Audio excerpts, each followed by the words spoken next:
Hello, welcome to Black Tea News, and today we're going to be talking about Biden's changes to Title IX and how it is basically a war on women. Ladies, be careful in the locker rooms, because in the bathrooms, because they have to reinterpret it as not being sex designated, but gender identity. So you're a very bad person if you don't accept that gender identity stuff. So we'll be discussing that. Also, I'm still seeing some stuff on the right from like the repeal of the 19th, and I want to address a particular tweet that I saw um, from someone who's often on the Whatever podcast. So we'll be talking about that. Israel did a strike against Iran, and we'll see. Well, they're downplaying it, so everyone suspects that they did what they needed to do, and there's not going to be kind of a bigger escalation as of now. They could have blew up a nuclear site or something, but they opted not to do that. And some other things like this story, like Joe Biden saying his uncle was eaten by cannibals. What's up with that? He's just such a bold liar. It's hilarious. And immoral, deeply immoral. But before we jump into everything, I want to encourage you guys to go to blacktnews.com, check out different content on the website, articles, videos, etc. If you like what I do here, please consider leaving a donation at blacktnews.com/donate. It does cost a stream. We run my website, all that stuff you guys can support. I very much do appreciate it. Appreciate you guys for watching on Facebook. You guys can send stars. For watching on YouTube, you guys can send super chats. For watching back later, you guys can send super thanks.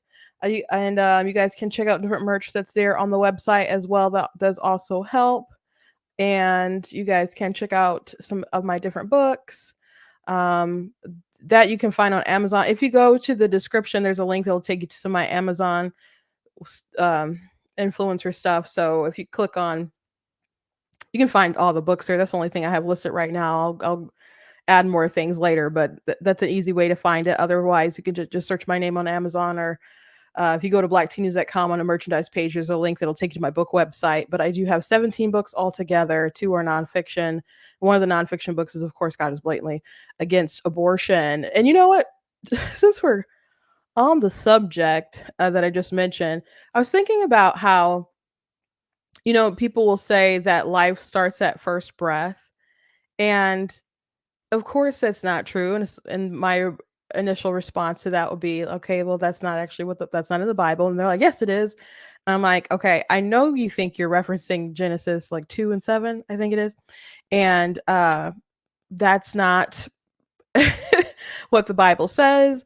God did breathe into Adam, who was the first man created from the dust of the earth. So after God assembled him with the necessary parts and whatnot, he was created, and God, the Holy Spirit came into him or whatever to animate him, and he became, a living human being. That is not necessarily the process for all human life, and we have a natural sort of reproduction process going on, and if it's a spiritual process of ensoulment or something, I guess you'd have no way of knowing that that's not happening in the womb, I guess. But it's that'd be more like a spiritual breath. But if you have the opinion based on that scripture that you're misinterpreting, that life doesn't literally start until your first breath, like when you exit the womb, that I guess that makes you pro-abortion up to 9 months, to the point where you're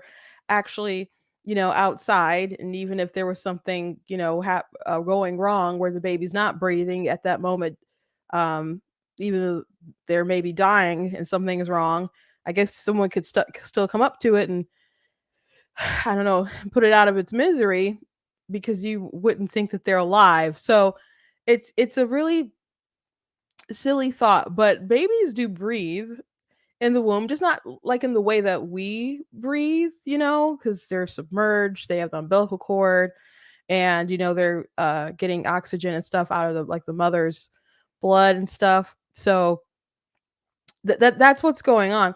So that leads to an interesting point, because the Bible again doesn't say that life starts at first breath. But it does say that life is in the blood. It does say that. It does say that. So I guess you can take that to the bank. That's the route that you want to go. I always found that to be an interesting thing that people bring up. That's just really wrong. But anyway, you guys can check out my stuff on my website. But let's hop to it. I'm gonna start off with this bizarre story about Joe Biden. He was talking about his uncle, and he said that he was killed by cannibals, and that's a pretty outrageous story. And so Joe Biden, he makes up a lot of different stories about himself, about his life, and so on. So of course, Peter Ducey decided to ask the press secretary about it, and just she can't just go, look, Joe Biden is a liar, or look, he's losing his mind, or look, he just likes to exaggerate. You saw that movie Big Fish. That's Joe Biden. Like you never know when something is like they can't say things like that, right? She's a press secretary. She has to do her best to make him look good, which she doesn't do a great job herself. Jen Psaki wasn't great at her job, but she was better than Jean Pierre. But bizarre story, another bizarre take from Biden. And I agree. Second Lieutenant Ambrose J. Finnegan was a war hero, but the Pentagon says, for unknown reasons, sorry. the plane was forced to ditch in the ocean. Both engines failed at low altitude. Why is President Biden saying he was shot down? There's no evidence of that. And why is he saying that his uncle was eaten by cannibals? That's a bad way to go. He lost his life. It's not. Look, I'm not. We should not make jokes about It's this. not. Wait. President Biden said that his uncle was eaten by cannibals. I mean, your last line is it's for a laugh. It's for a funny statement, and he takes this very seriously. His uncle, who served and protected this country, lost his life serving, and that should matter. You have a president that lifts up our U.S. troops, our American veterans every day, who thinks about them, who actually thinks they're all heroes, and they are. And you have a former president who disrespects that, who doesn't honor that. Said it as president, suckers or losers. That's what he said. So, is it respectful to lie? Like, if it's enough that people are serving, why be dishonest about how they died? Like, he makes up things about his how his son died, and now he's making up bizarre stories about his uncle. If you're proud of the fact that they served, just be honest about what happened. But to make up a story about cannibals eating your uncle, why would you make that up? Like, what did this uncle do to you that you would want the country to believe that that's the way they went out, bruh? Like an army of Hannibal Lecters. And she tried to go the route of it's like it's not funny. It's ridiculous. Sometimes things are so ridiculous that you kind of can't help but chuckle, I guess. But Ducey saying that's not good, or whatever he said, kind of, that's a bad look, or something along those lines, what he said. Ducey has a sometimes his extra emphasis on the questions is a little too much, like a little too telling, but we know that he knows that he's dealing with ridiculous people, and she tried to shift it there with the losers and sucker story, which I did have an article about the losers and sucker story where I debunked the story, because a bunch of Trump people who were there privy to the conversations or around him in that time when he was, I think, in France, they said that there was a story by the Atlantic that claimed that he didn't want to go to the cemetery to honor the troops because he said that they were losers and suckers. And everyone was kind of like, no, there's all these documents to elaborate that it was raining and that we didn't have a good way to kind of helicopter them in. And it was going to take too long from the routes that we want to drive. So, if there was some kind of situation, it would have been too hard to get him out, et cetera, et cetera. So, the logistics of the story didn't quite make sense. His different people around him said that it didn't make sense. From just, I don't know, observing Trump, it didn't make a lot of sense. If you hate him, I guess it makes all the sense in the world. But I like to think I'm pretty objective about the guy. It didn't quite seem like it was a real thing, but it kind of seemed like one of his officials maybe insinuated that it kind of seemed like they were the source. I can't remember if it was Kelly. I don't think it was Millie. It was maybe Kelly. But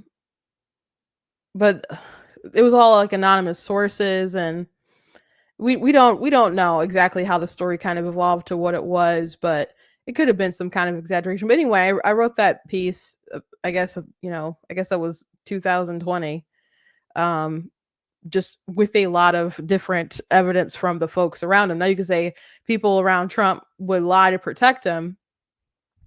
John Bolton was like, I didn't hear him say that, and I would have made a whole chapter about the losers and suckers thing. But there were people who with knowledge about Joe Biden who said that it doesn't seem like he cares too much about the military, and he's been wrong about foreign policy time and time again. And in general, him telling these lies about his uncle is what's disrespectful. It's honorable enough that he served. It's honorable enough that he served. You don't have to give him a gruesome death. Eaten alive.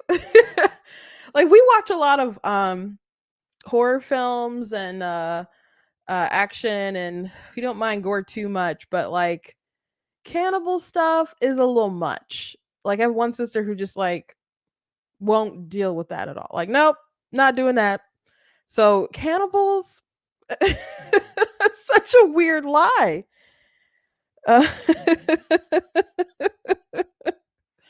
Anyway, to recap, because my sister came in late, she said, what? I came in at the army of Hannibal Lecters. Joe Biden lied about his uncle being killed by cannibals. So I saw Meghan McCain tweet about it. She's like, I know there's a lot of serious things going on in the world right now, but can we please talk about how this man lied about his uncle being eaten by cannibals? It is so bizarre. But speaking of the bizarre man here, he has been at war with women. We talked about this the other day because the White House and Democrats and other folks were upset about the lack of pay that the women in the WNBA make compared to the NBA. And they're saying, oh, we need to do better for women.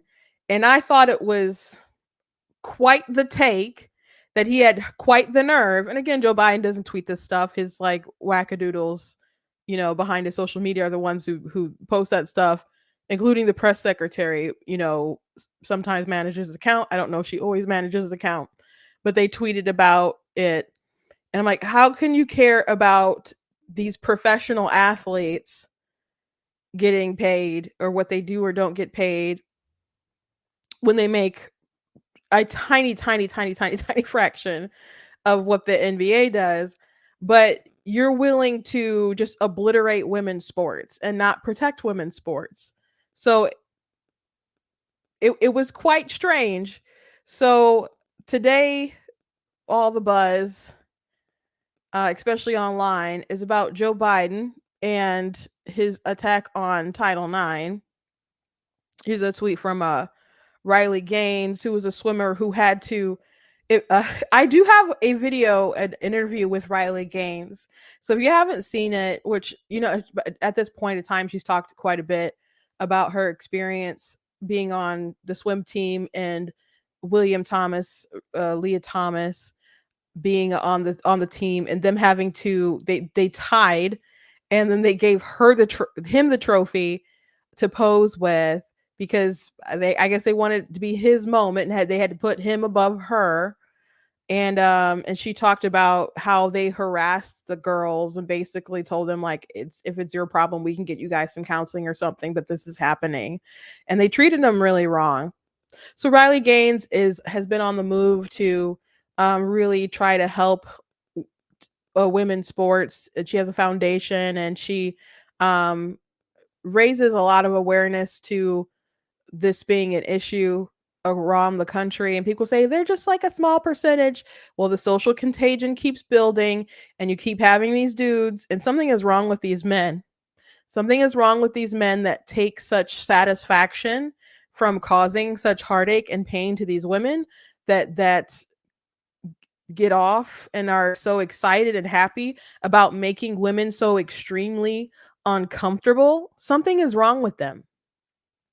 I'm coming in your bathrooms. There's nothing you can do about it. That is weird.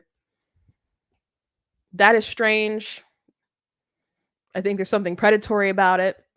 I'm not saying they're going to attack you, pull your panties down or something, but I'm saying there's something not right. And it is the most toxic form of masculinity there is, because men are supposed to protect, not violate women's spaces, and be happy that you are uncomfortable and want to ostracize you from society if you do not obey their strange whims. It's very odd. But anyway, the Biden administration has officially abolished Title IX as we know it. Now, sex equals gender identity. In a nutshell, the new rewrite means men can take academic and athletic scholarships from women. Men will have full access to bathrooms, locker rooms, etc. Men will be housed in dorm rooms with women. Students and faculty must compel their speech by requiring the use of preferred pronouns. If the guidelines above are ignored or even questioned, then you can be charged with harassment.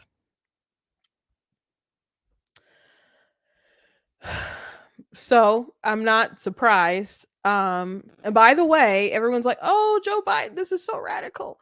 These seeds were all planted during the Obama administration. There's some Republicans, they didn't like, they wouldn't vote for Obama. And they, obviously they voted for someone else, or maybe a lot of Republicans actually did vote for Obama, and they just, changed their mind later, became Republican later. But there's people who feel like, no, they didn't like him, but he was an all right dude.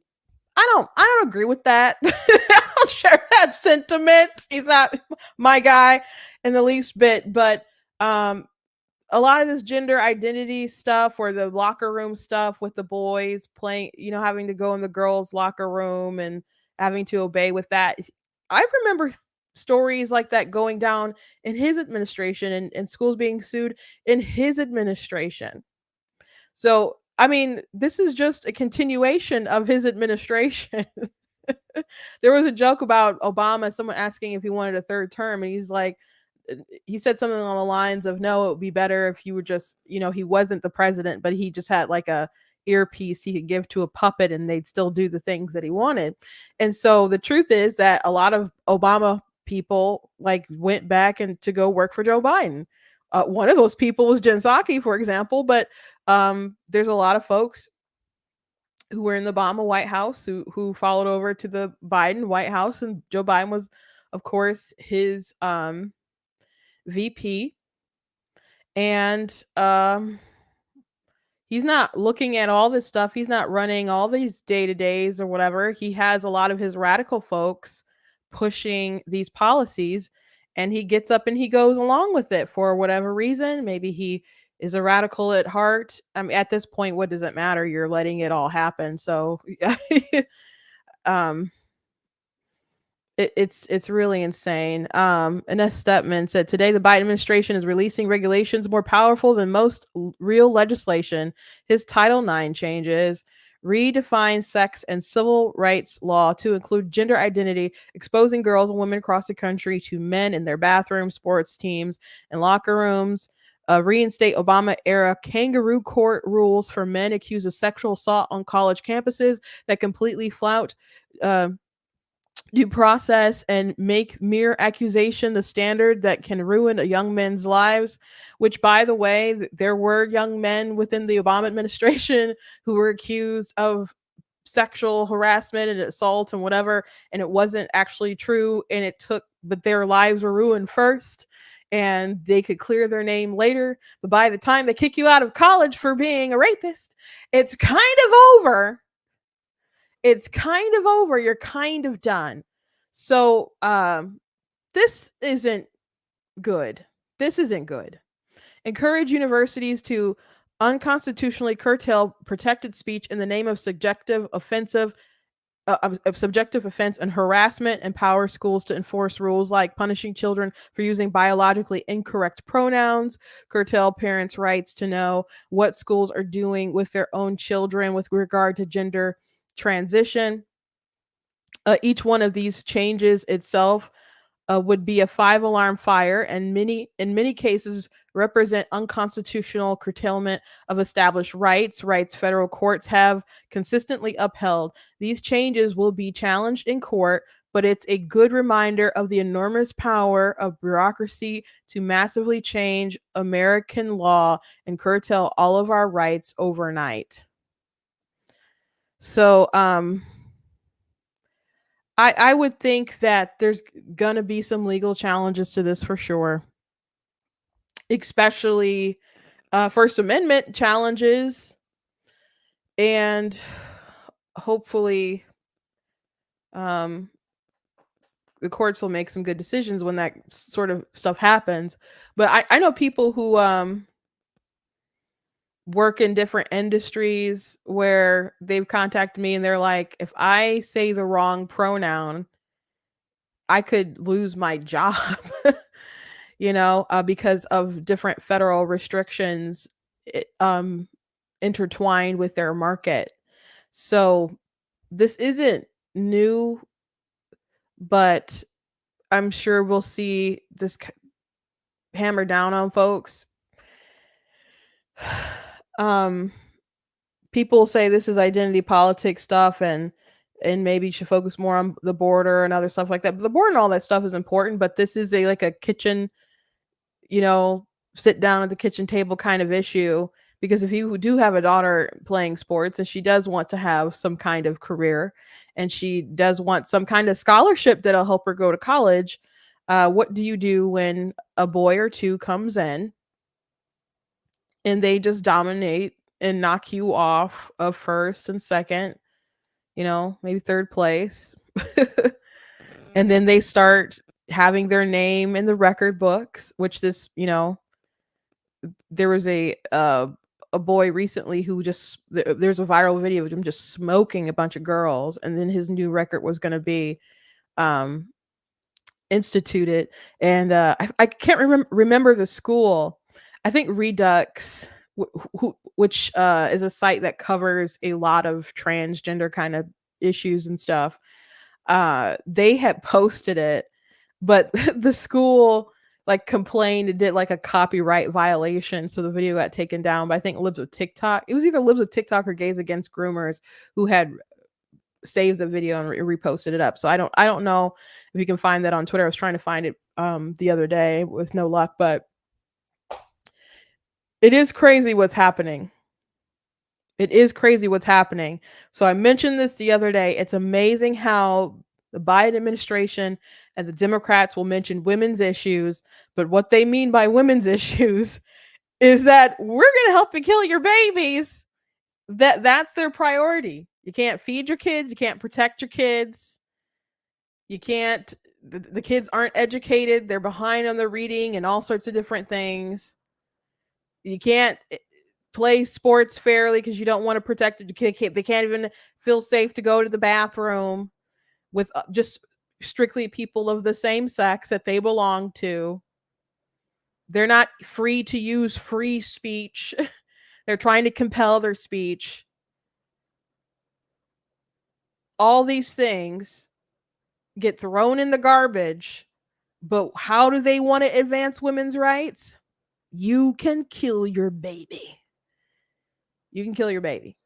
That's what's important to them. It's bizarre. It's really bizarre. So I know there's some people on the left who don't like this stuff, and there's some people on the left who decide to stick up for this stuff because they don't like the right and they want to be, I don't know, opposite of the right. Care about your kids, bro. Care about your daughters, your real daughters, not their sons who grow out their hair and are, wounded by you sticking them with hormones and stuff, like the real girls. And teach your men to be your sons to be respectful and to not think it's harassment because someone won't call you the right pronoun. So Title IX was designed to help women, and to reinterpret it this way just spits in the face of it. So if it's not important to have sex segregated sports and so on, then let's just get rid of women's sports. We don't need the distinguished categories then, if there's no real difference. If there's no real difference, let's just let all the ladies at the WNBA go ahead and try out for the men's team. And then what will we watch? Basketball exactly as it is, because ain't going to be no girls on those teams. And I guess nobody will be watching women play basketball, and they're not kind of doing that anyway. But the teams just won't exist. Let's just mix together men's soccer, women's soccer. Let's mix together male tennis, female tennis. You won't see any more stars like Venus and Serena. Just dudes all the time. Just dudes all the time. Because there is a difference. And some people try to say, well, there's guys like Michael Phelps who are just built different than all these other guys. So that's true. Even within the sexes, there are some folks who are more remarkable physically than other folks. Physicality has a lot to do with the sports, obviously. And some of it is mental, and a lot of it's mental and determination, and how much you train your body to be equipped for the particular sports and so on. But yes, some people do have advantages. If you are tall, you have an automatic built-in advantage of playing basketball. That doesn't mean you're going to be good at basketball, but you do have, advantage. They throw that ball up in the air and you barely have to do anything. One time at gym class, man, we were playing basketball and they were going to have me jump for the ball against this girl, this little blonde white girl, and she was short. And I don't mean like I'm tall for, a woman, I suppose, but she was short. And I'm just thinking, why are they putting her up to this? Because I'm not gonna be nice. I want the ball. I wanted the ball. And so I just remember her looking like up and down, like just scaling me and scanning me like a document of horror. And she just knew it was like hopeless. And it was hopeless. Like, I don't even think she did jump. I don't even think I jumped. I think I just like put my hand up there and I took the ball. And I don't know why her teammates did that. I don't know why the gym teacher encouraged it like it was fair in the least bit, but I obviously had an advantage there. But the advantages that some women will have over other women is not going to be as severe as the overall advantage that men have over women. So let's just be for real. You are destroying women's spaces, their private spaces, and their sports, their hopes and their dreams in some cases. If you're going to be destroying records and scholarships, and men will be taking medals they don't deserve. And this is a priority of the Biden administration. Wake up. This should be across the aisle. I know not folks like all the way on the left will, be like, oh, this is wrong. But normal people, normal Democrats, independents, Republicans, can come together and say, this is madness and I don't like it, and any opportunity to sue the Biden administration, we will take it. We don't want boys in our daughters' locker rooms. We don't want them in overnight trips being in their cabins. We don't want them to take away their scholarships and other stuff like that. Just say no. I've seen some people reason that in some cases, like, girls just have to just stand up and say, no, we're not going to participate and play with them. And I don't know, it might take that. It might take doing that. If I found myself in that kind of position, I don't believe I would go gently into the night about it. I think I'd be pretty obnoxious, even if I had to run or something with a sign that I just pulled out of my pocket, like, this is a dude. You know, I couldn't believe there wasn't kind of more ruckus with Leah Thomas situation, but how they treated those girls was awful. And I'm glad that, you know, Riley is standing up and doing more, but she kind of had an aha moment when she saw how backwards they were. And I'm glad she's, you know, standing up for other people, but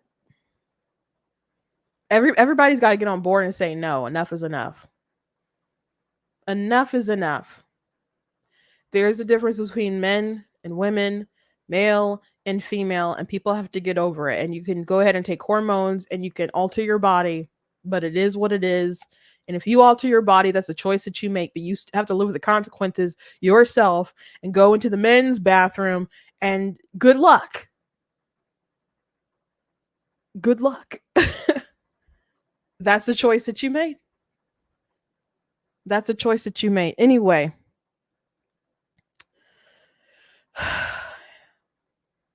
Anyway, that is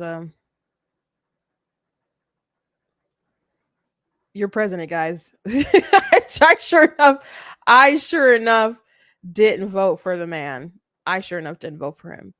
Anyway, I suspect many of you probably didn't either. Another thing I want to address today. I just saw this tweet not too long ago, but there's been some discussions from the right. So we've talked about the left and their war on women. There's some red pill kind of bras who say the darndest things about women, and it's obviously not appealing. And there were some people the other day really upset about a stat of like how many women were going to be voting for Biden or claim that they were.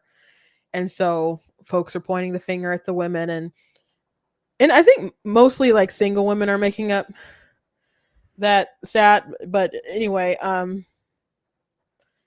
you gotta, you know, do better messaging and reason and other stuff like that. But Sovereign Bra on Twitter, whose name is Chase, I don't know his last name, but he goes on the Whatever podcast sometimes, and he said, I made the simple observation that women often vote using emotion rather than reason.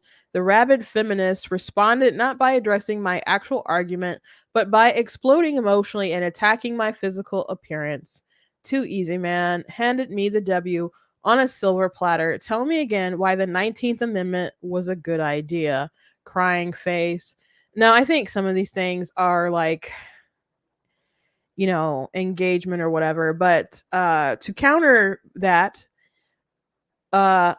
women can respond by trashing your physical appearance and do ad hominem attacks.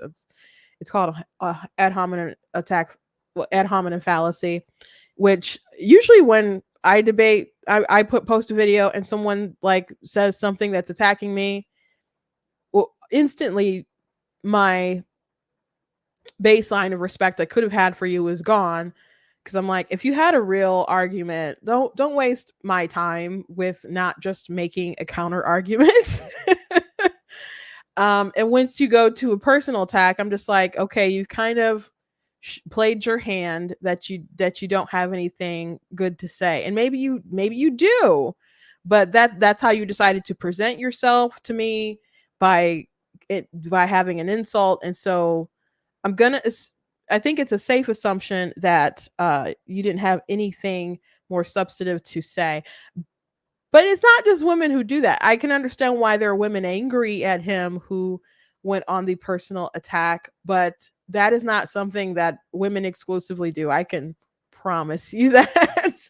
I can promise you that there are men who will go ahead and attack. And so, assuming that's supposed to help your point that women vote using emotion rather than reason, men do the same thing. Men do the same thing. Now, he also said, I guess went on to explain a little bit more, said, it isn't a bad thing that women are emotional by nature. It's part of what makes them beautiful. It is a political liability, though, especially when you have predatory elites who know how to expertly manipulate their emotions. Then it's absolutely catastrophic. And then he referenced this old tweet, but look, he's not. I don't think he's making the case that men always vote logically, and women don't. I like to think I'm a pretty reasonable gal, and I think reasonably about things. I do have emotions, and I do get emotional about things, and men get emotional about things. We show our emotion in all sorts of different ways, but can you put that aside and, make the best decisions for you and yourself and your community and your family and so on?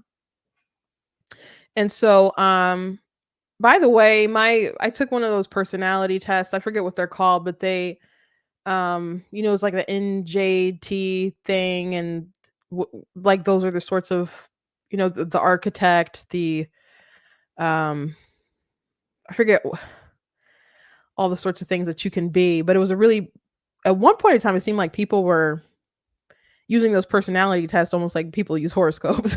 They were talking about so much. But my type of personality was like, I don't know, 4% of the population. So, and when I started reading through the explanation of the personality, I'm like, this is describing me to a T. It is very strange. I'm like, I could have written this thing about me. So, I'm not like most people anyway. So, I think men are very emotional too. Men vote with emotion as well. And you could see that on the right. Men get very emotional. Like, even with like, we'll just use Trump for an example, and some of the arguments that people were making for supporting Trump in the primary, knowing that there was going to be a lot of indictments against him, that a lot of money he was going to be spending on his trial, that it was trials, it was going to take up a lot of his time and resources where he could be campaigning and doing other sorts of things. He'd be wrapped up in these different cases, and folks would have this emotional attachment to Trump and be like, okay, the more they attack him, the more I have to defend him. And I can't just,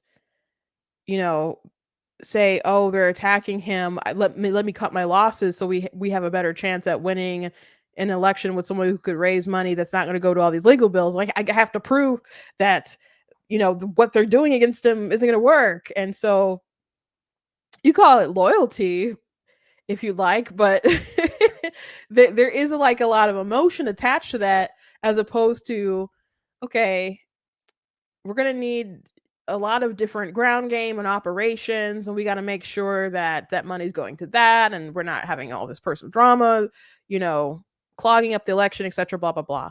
And if you thought like that, it is what it is. I just want to make the point that being like, oh, women suck, repeal the 19th because women are emotional. Everybody's emotional, man. Everybody's emotional. It's the question is, can you see past your emotion, or are you properly channeling your emotion to make rational decisions? I think it's fine that women will be emotional, especially when something happens in their neighborhood and crime has skyrocketed, and maybe something, there's some kind of harm in the community, and they go out and they're like, you know what, we got to make sure we get all these suckers out of there.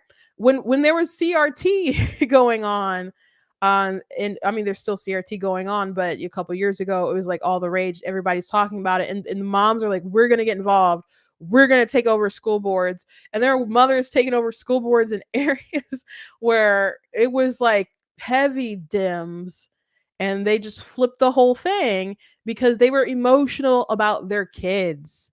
So your passions can be very good. Does he have a point that people can be manipulated? People are manipulated all the time, especially when people lead with bad data, especially when people manipulate different stories, like the Kate Cox story with the woman who sought an abortion in Texas, and people are like, oh, she was going to die if she didn't get this life-saving abortion and she had to go to out of state for it. That is not what happened in the least bit. Actually, when they made the case, they said that she wasn't in imminent danger. They did not use the standard that Texas requires for doctors to say that she needed it to preserve her life. They used a lesser standard. So legally, by the law, she just did not qualify for that exemption. And they make it clear in the ruling regarding Kate Cox that if you do need an abortion to save your life, yeah, you can have one and you don't need to come to court about it. But the hospital wanted like a preemptive sort of permission so they wouldn't come back and get them. And I can understand that. But if you really want to do it and you're not even bold enough to use the actual standard of the law that it requires, then we have an issue there.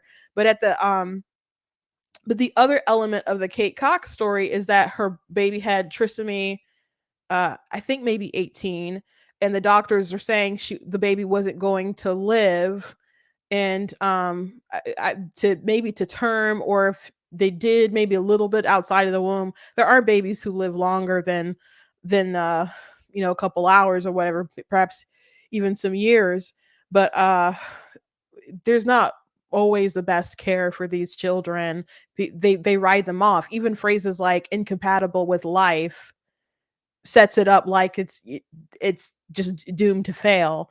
So she had said that she was deciding her baby was going to die, so it's just a matter of when she's going to say goodbye. And so she had already had a couple of C-sections, so she didn't want to have a C-section for this particular baby. So she wanted to have an abortion as opposed to inducing the labor or just delivering the baby and allowing them to live and see what happens. So she wanted to preserve her she wanted to skip the C-section. And I get it. I wouldn't want a C-section period. And it's definitely got to be rough to have one not knowing how long your baby would live. But the gist of the story, she didn't really need it to save her life, and she's willing to have another C-section. They're probably if she gets pregnant again, she's going to probably need another C-section. She just didn't want to use it for this baby. The baby was about 20 weeks or more than 20 weeks by the time she had the abortion. That is a brutal abortion. That's a brutal abortion for there we don't know a lot about at 20 weeks. That's even people who are like pro-choice, that is getting to a really sketchy area in like the zone of when they're like consciousness and pain, and but that's actually talked about the subject and played what it showed an abortion at that point in time, and someone got mad like, I understand why you did it, but I'm gone. And I'm like, people need to know at that point they have to rip the baby apart and crush the skull and scrape out, the rest of the child. It's a really terrible procedure. So that story got all kinds of hype. There are folks on the right like Ann Coulter and Chris Christie who were just like, Texas got it wrong and the pro-life movement has lost their minds on this issue. But all this misinformation went around about it. So now folks are saying that, well, we can't trust the exceptions because they're still not going to grant them. She didn't qualify for the exception. But that's the rhetoric that they're pushing. So they're using this story, which so many elements of it are tragic and it pulls at your heartstrings, certainly. And I'm certainly sympathetic to the situation. I still think what she did was evil. I don't think it's right to kill your baby because they have a disability. I don't. I was going to say especially that late, but the gestation doesn't matter to me. But it's just wrong to do that. But there's all this misinformation about the case, and it's emotionally manipulating people, or people will say, well, I have to support abortion because I had an ectopic pregnancy. It's literally not the same thing. Literally not the same thing. By the way, Planned Parenthood used to have it on the website that ectopic pregnancy was not the same thing as an abortion. And then once they wanted to conflate ectopic pregnancies with abortions, all of a sudden they changed their website. So they want all these other things to be abortion, so people feel like they have to protect it. So yes, he is correct that there are folks who will manipulate the crap out of you, and you have to have more knowledge.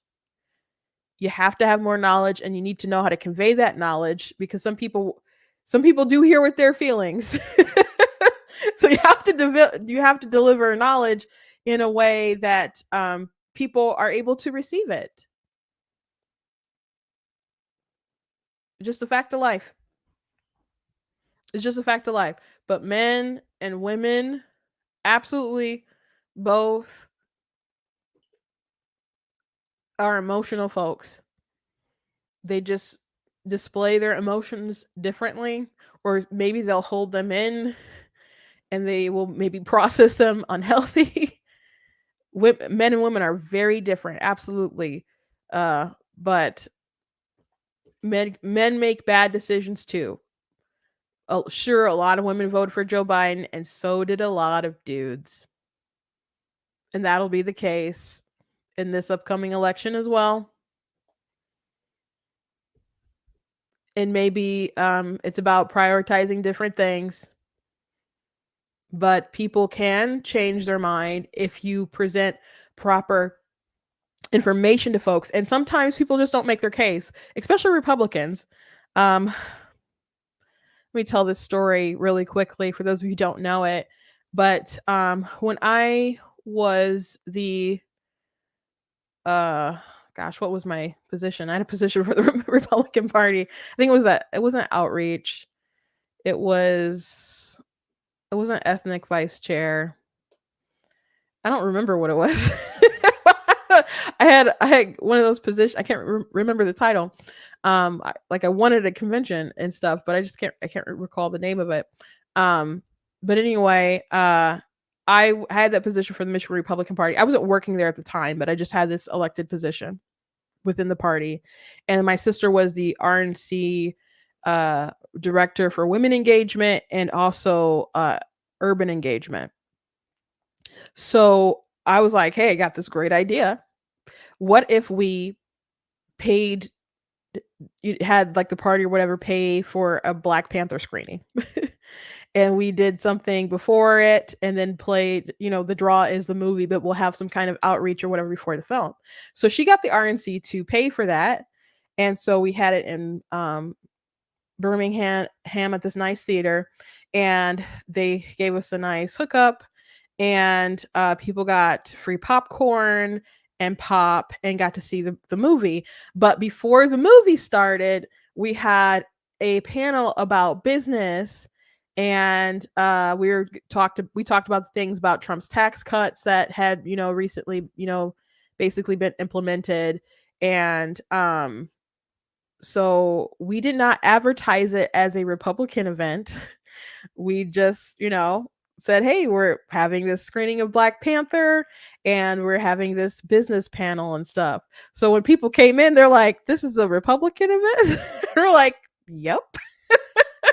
And so they're just like, okay. So I was very interested to see what they were gonna say. So some people were there who we like knew or whatever, because we were to give a heads up, like, hey, we're having this event.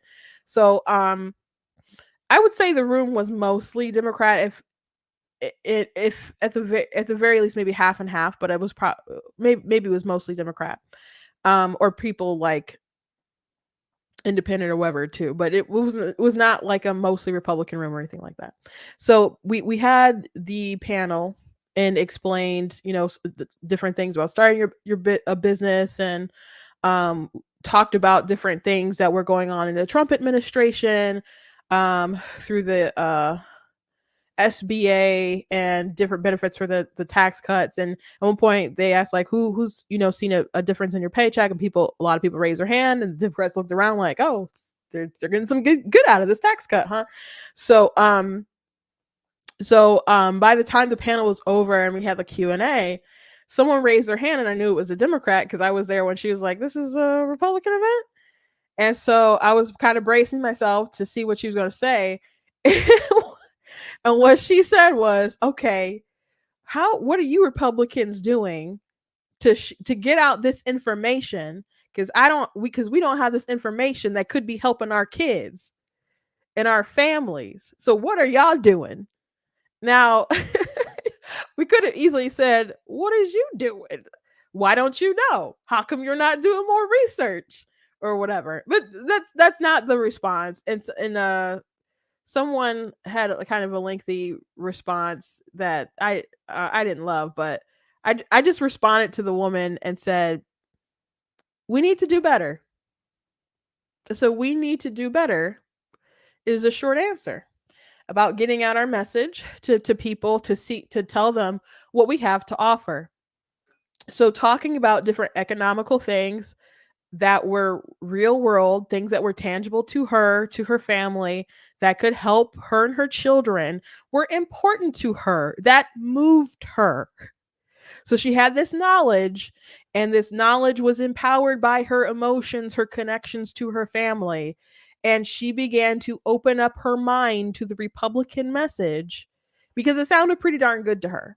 But she also pointed out the fact that this is not stuff that she normally knows. And if not for this event, I guess wouldn't have found out.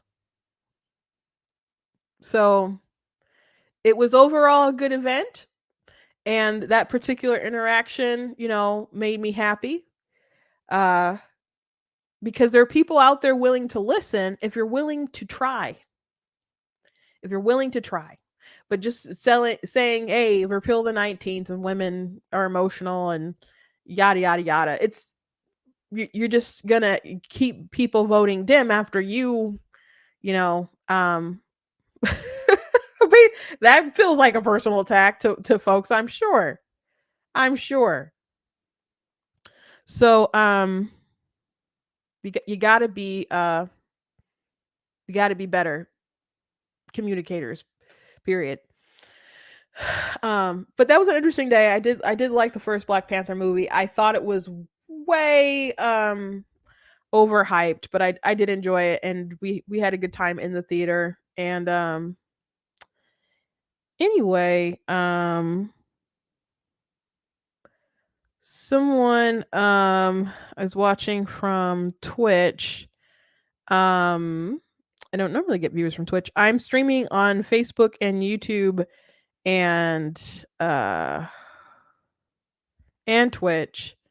So there's other folks in here.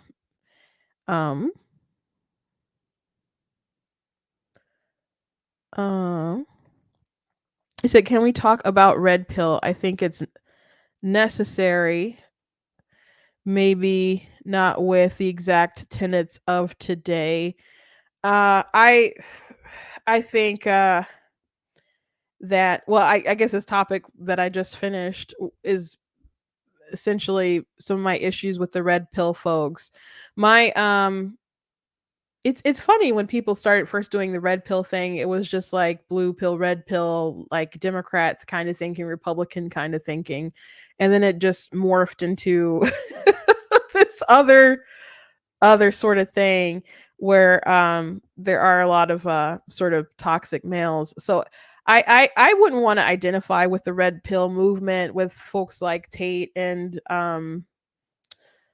Pearl Davis. And my issue is that I definitely want strong men to raise up and to lead and be strong for their community and so on. But I feel like a lot of content, especially from the likes of people like Pearl, is and not just Pearl, but just um a lot of the solutions are a lot of their content leads to degeneracy. And I have an article on my website about her debate with Michael Knowles on the marriage situation, and that will give you kind of a more of a peek into my criticisms. You got people like on the Fresh and Fit podcast always talking about how women aren't being held accountable and so on, and then trying to get the girl you knocked up to abort their baby. So I don't feel like it's a good movement if there's not some kind of basis of morality there, if it's just going to lead to men embracing their own sort of victim culture. So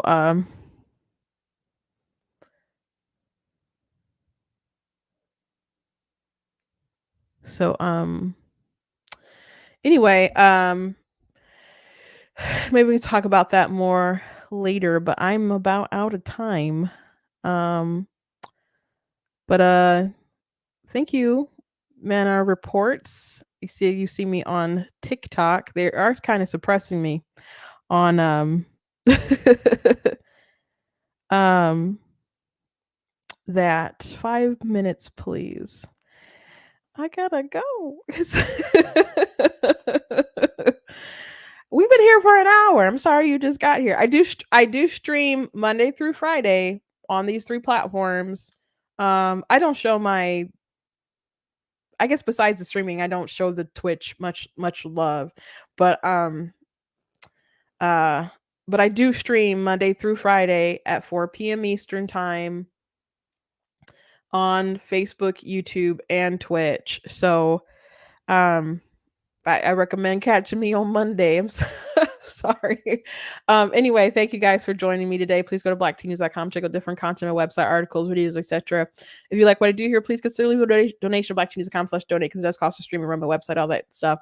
But you can I mean, if you do follow me on TikTok, that's a good way to I don't check a lot of those messages though.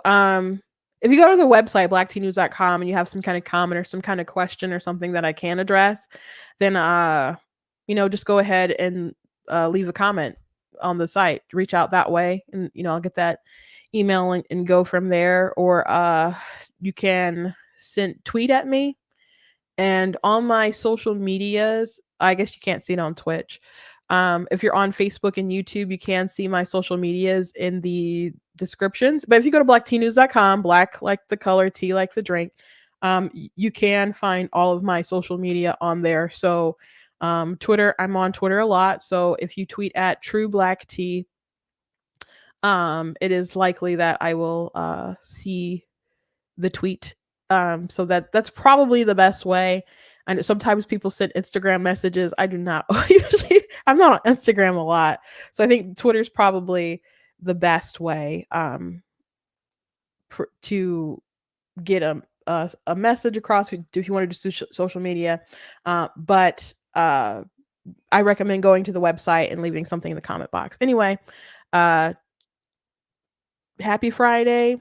I hope you guys have a safe weekend. Don't do anything too crazy. You guys could check out Any of my books too available on Amazon if you need something to do this weekend. I am so close to finishing a new book.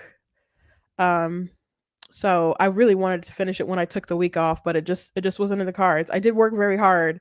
I did work very, very hard, but I underestimated how many words I could write in a day. And I really kind of overshot my expectations, but I am almost there. And I think by Monday I'll probably tell you that I finished another book. So that's exciting news. But God bless you guys, and I'll catch you Monday.